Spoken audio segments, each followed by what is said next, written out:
Okay, let's unpack this. Welcome back to the deep dive.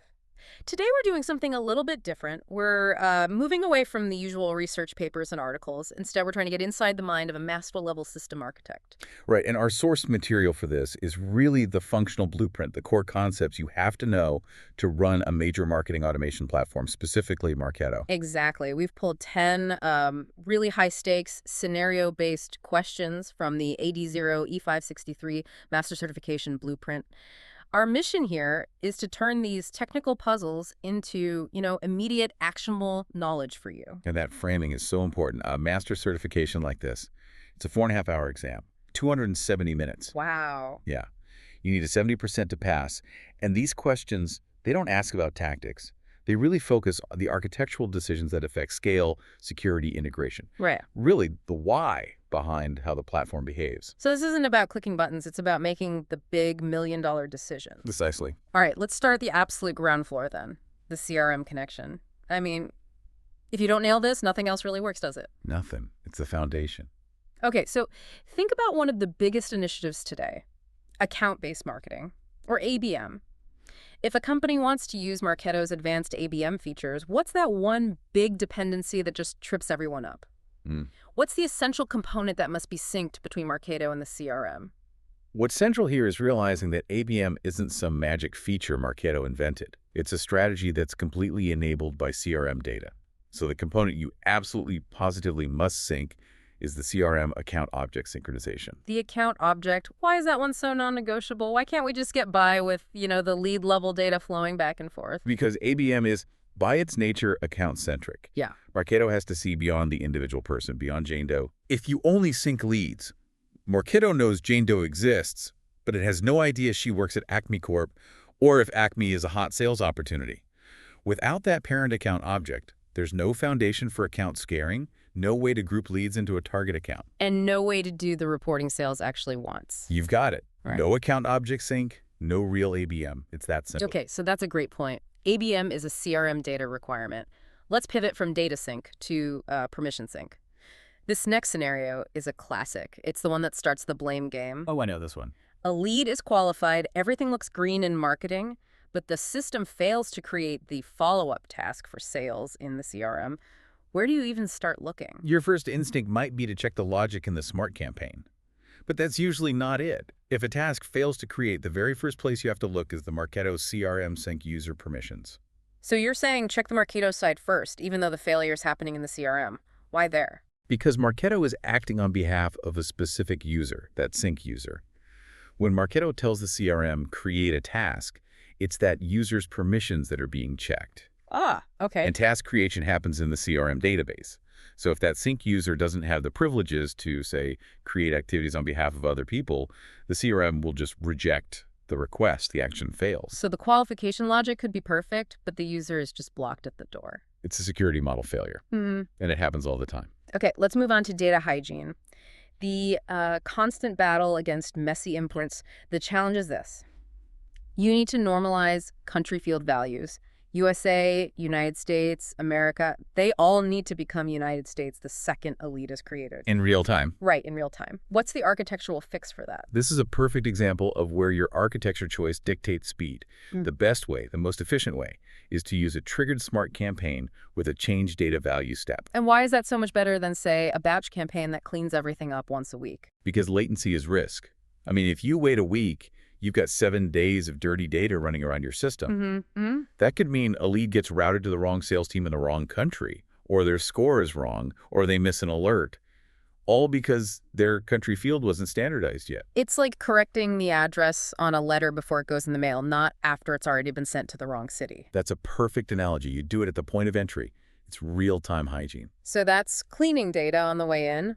What about the other side? Auditing and compliance. This is a huge headache, especially with things like GDPR and the right to be forgotten. Massive headache. If you, as an architect, need to design a totally bulletproof process for tracking record deletion requests, what specific Marketo feature gives you that reliable, reportable audit trail? This is where you have to move beyond just general system logs. The most effective tool for this is the custom lead activity for deletion tracking. A custom lead activity. For those who don't live in the admin panel, what is that and why is it better than just looking at the generic audit log? That's a great question. The general audit log is for system events. It's very technical. Who changed a field, who approved an asset. It's not really structured for compliance reporting. Got it. A custom lead activity is something you define. You create an activity called, say, GDPR dilution request, and then you log structured details like when it was requested, who processed it, the reason for deletion. So you're creating your own custom reportable log entry right on the lead's record. Exactly. It provides definitive proof that you complied with the request. It's the kind of thing you can hand over to regulators to satisfy the highest level of scrutiny. Okay, we've secured the integration, we've cleaned the data. Here's where it gets really interesting for global companies. Governance at scale. Imagine a huge global company. They have a strict, non-negotiable legal requirement. Leads from Europe must never be visible to the marketing team in North America. How do you build that wall? This is the textbook case for understanding the difference between workspaces and person partitions. They sound similar, but they do very different things. Right. Workspaces control who can access assets, who can build emails and programs, but they do not control who can see lead records. For that, you need person partitions. Partitions control who sees the actual person data in the database.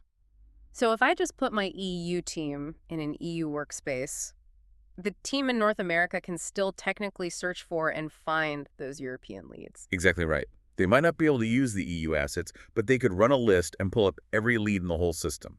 The only way to enforce that separation is by assigning specific person partitions to separate workspaces. You're literally partitioning the database. You are. You segment the database, put the European leads in the Europe partition, and then you configure the North American workspace so it is blind to that partition. That enforces the strict regional data separation that legal requires. That structural separation is key. Let's build on that.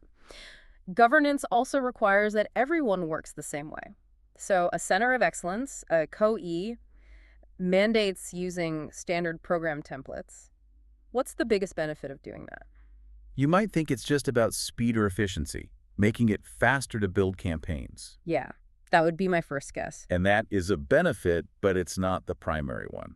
The most critical architectural benefit is that it ensures consistent reporting and naming conventions. That sounds almost too simple, but I guess when you're talking about a global scale, it's a huge deal. It's everything. If your teams are all inventing their own structures and naming things differently, Webinar A in Germany versus U.S. Product Training Q2 in America, their data is incompatible. You can't compare apples to apples. You can't. Program templates enforce that uniformity, the structure, the channels, the naming rules.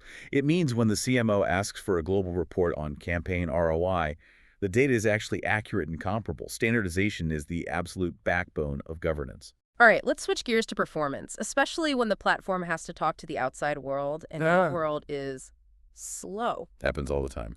You have a webhook, an outbound call, that keeps failing because the external system takes too long to respond. Marketo has strict timeout limits you can't change. What's the architectural fix? You can't fight the platform's limits, so you have to change the architecture. Yeah. The problem is that Marketo is making a synchronous call. It sends the request and just sits there waiting for the response. And when the response doesn't come back in time, it fails. Right. The solution is to shift that dependency. You have to use an asynchronous integration via a middleware platform. Okay, explain the role of the middleware. How does that stop the timeout? The middleware is like a high-speed buffer. Yeah. Marketo doesn't talk to the slow system anymore. It talks to the super-fast middleware. It sends its request. The middleware says, got it, instantly, and Marketo's job is done. No timeout. The middleware then takes on the slow task of dealing with the external system and can update Marketo later when it's finished. It decouples Marketo's need for speed from the other system's slowness. Perfectly put. It makes your flows resilient to third-party failures. So that's external performance. What about internal performance? What happens if a huge, high-volume Marketo instance exceeds its internal campaign queue limit? Does the whole thing just break? Thankfully, no. It's not a catastrophic failure. The system doesn't shut down or disconnect from the CRM, but the consequence is still very severe. Triggered campaigns will experience significant delays. So it's a massive traffic jam, not a system crash. What does that delay actually look like in the real world? Think about all your time-sensitive actions. Lead scoring updates could be hours late. The hot lead alert you send to sales might arrive long after the lead has gone cold. Real-time personalization just stops being real-time. It degrades the entire system's responsiveness. To a crawl, yes. The system is still running, but it's lost its immediacy, which can be just as damaging. Let's wrap up with some advanced logic, specifically how we manage the customer journey, starting with the revenue cycle model. When you're designing that funnel, what's the real purpose of creating what's called a detour stage? The name gives it away, really. The primary purpose is to allow leads to move out of the primary path and then return. It sounds like recycling leads, but why a specific formal stage for that? Why not just use a smart campaign to push them back to an earlier stage? Because that pollutes your data. The revenue cycle model is, first and foremost, a reporting tool. Right. If you start manually pushing people backwards into MQL or SL, you completely skew your conversion rates, your velocity reports. The detour stage is a formal holding pattern. It's for leads rejected by sales that need more nurturing or someone you're trying to re-engage. It lets you handle those exceptions without wrecking the integrity of your core funnel reporting. So it keeps the data clean for the execs. Okay, last one. A common point of confusion in nurture programs, engagement programs. What happens if a lead qualifies for two different streams at the same time? Does the system just pick one? No, and this is a really important architectural choice Marketo made for stability. The lead simply remains in their current stream until moved by logic. They stay put, even if they are a perfect fit for that other stream. They stay absolutely put. Engagement programs are designed to be explicitly controlled.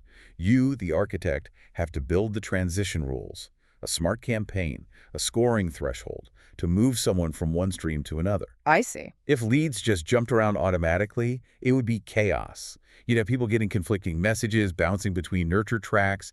You have to define the rules for movement to ensure the experience is controlled and makes sense. And that brings up a final question for you to think about. When you design any critical process, like that webhook integration, are you focusing enough on what happens when the connection fails, like needing that asynchronous middleware, or are you just focused on proving that the initial connection works?